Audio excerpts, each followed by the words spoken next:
A particle has three forces acting on it.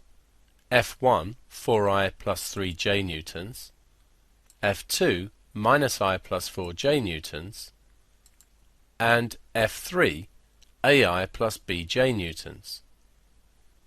If the forces are in equilibrium, we want to find A and B. For the forces to be in equilibrium, the resultant has to be 0.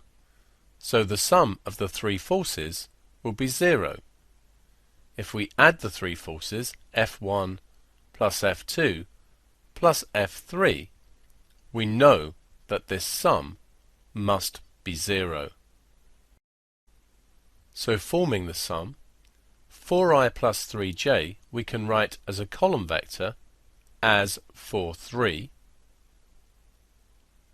minus I plus 4j we can write as a column vector as minus 1, 4, and then AI plus bj we can write as AB.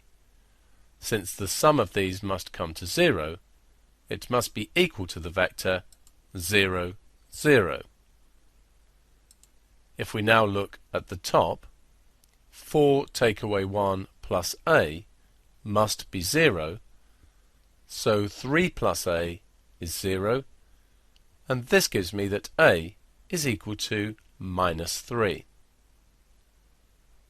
Looking at the bottom, 3 plus 4 plus B must be 0, so 7 plus B is 0, and therefore B is equal to minus 7.